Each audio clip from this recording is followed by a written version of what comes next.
content disclosed on this episode contains characters of Spliff Break, who out of mutual respect of the network policy can happen to be really fucking high, especially while recording trailers like this one. Thank you for understanding, and remember to like, subscribe and comment. Also feel free to contact us on our social media platforms. The channel has been created to help you and the network grow, so if we utilize it wisely with mutual respect, it might help the both of us. Thank you. Guys, this is Liski on Highly Motivated today.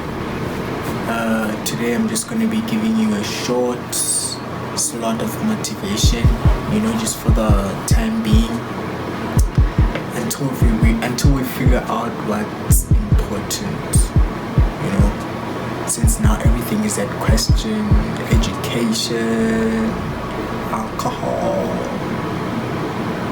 smoking. Private schools are open, others never closed.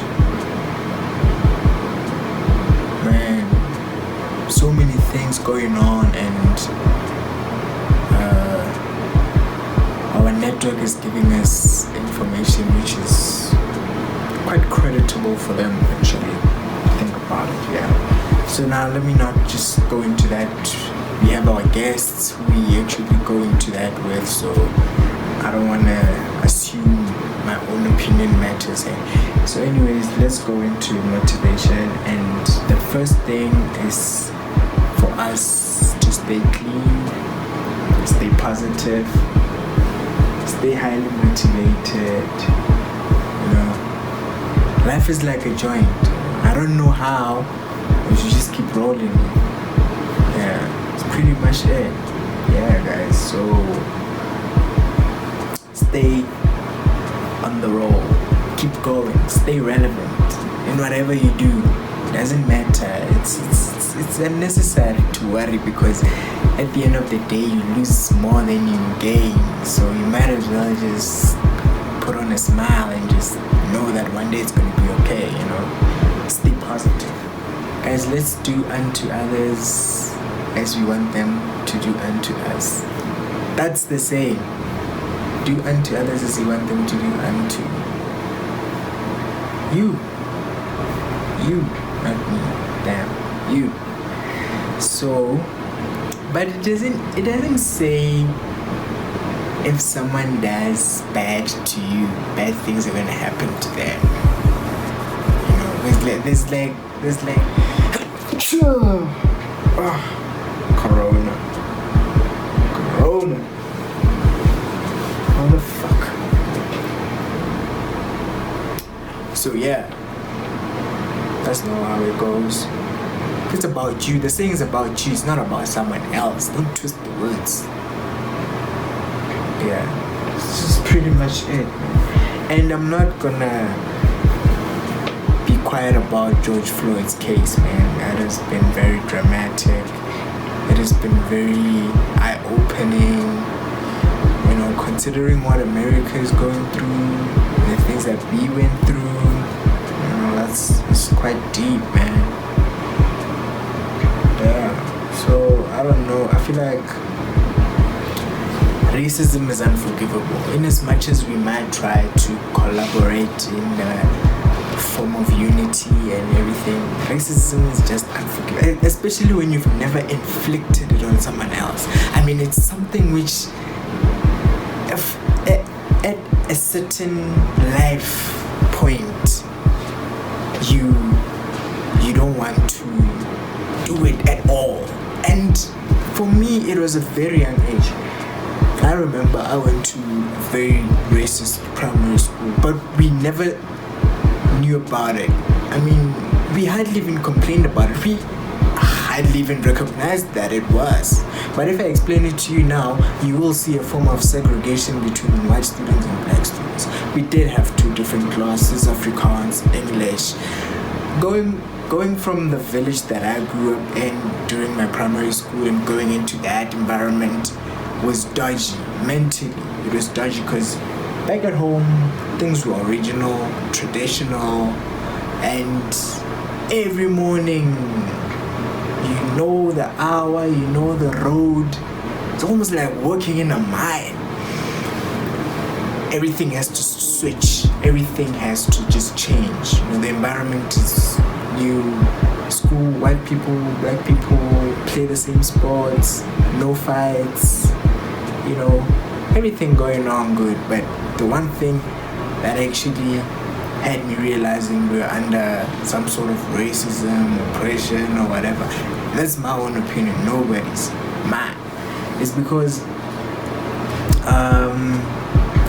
I don't really care much about learning in English because it was a primary language for most South Africans, especially considering that we have 9 other official languages. I mean, you might want to get one that you can all try to work with, you know?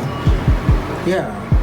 So, and also language actually builds character. So you can see it in how people speak their own language. So it's pretty much great. Racism is unforgivable. It's not something that you can toy around with. I remember one day I was at our primary school at this horses park somewhere. So the horses was near the rack where we passed. We had to get our transport, from school. So the horses along the road. So one day I just decided, I really just want to touch a horse. I want to feel its masculinity, because it was like monstrous at that time. It's shorter than I am right now. I know I'm short, but I was shorter.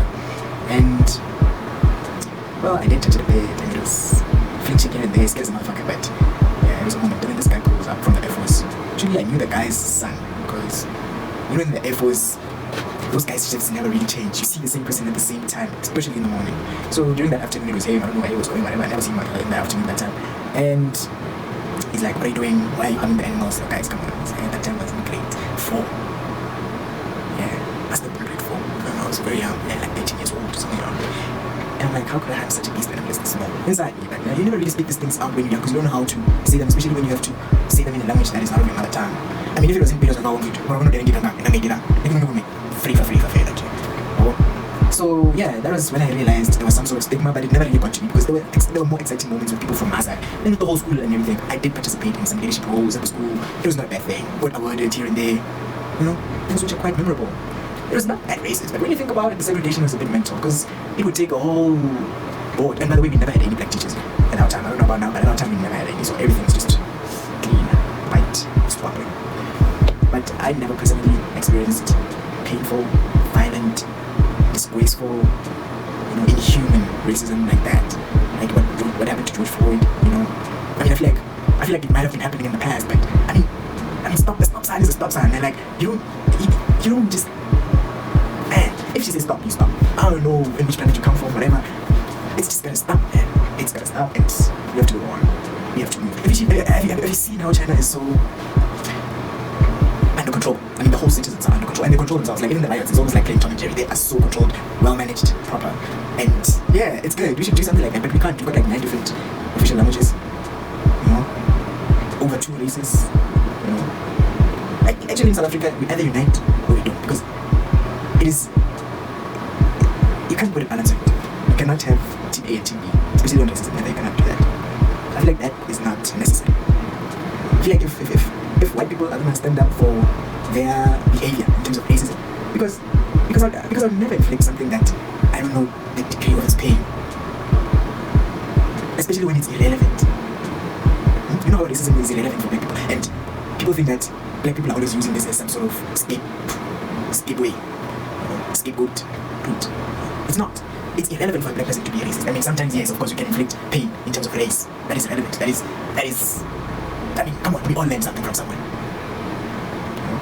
I mean, is it still racism if you learn it from someone else who has inflicted it on you? And you, I don't know. Racism is racism, I guess. If I have to be fair, and I'm gonna be fair, racism is racism. Just have to get against it. But the best way you can get away with this is try not to figure out who's wrong and who's right. Different background conditions, different medication. We've got Western medication, traditional medication, and there's just too much that contributes to separating people, but the result is not beautiful because we all want a piece of something on this earth and we cannot elect a dominant skin tone, what we would call a dominant skin tone to rule or take over. No, not necessary. Not necessary. Okay, enough about racism. And well, yeah. Another thing I would like to encourage you about today is to say, guys, Plan A is just the alphabet that precedes the rest, which are over 20. Meaning that if you've got Plan A, you've got over 20 obstacles. So that you could still make the plan work. So ideally, I would say stick to the plan. Never mind the obstacles, because obstacles come in different forms, and they all impact one thing, which is reality. Because reality is made up of so many things. So we have to learn to conform to our realities, but at the same time be in control of our minds. Move on. Plan A is not working, go to Plan B. Not working, C. Stick to the plan. So fun fact: the quickest and smartest, I believe, chess game was won with 21 moves. So there's a very, very, very mysterious impact on the number 21. So yeah, you rely on it on whatever you do. Stick to it mentally. But we do wonders too. 21 days, 21 whatever, 21 meals. The numerical order is massive. It's sort of the numbers that control the time on Earth. 7, 14, 21. Those are the numbers. You use those wisely, you might actually even become a villain. Damn. Alright guys, so yeah, that's it for Highly Motivated today. I hope you're energetic. I hope you want to move, get out of bed, be a better person, keep on grinding, stay positive. If you smoke, stay on a joint. Keep saying, man, spread love, peace, happiness. Stay away from violence, crime, drug dealing. Drugs are bad.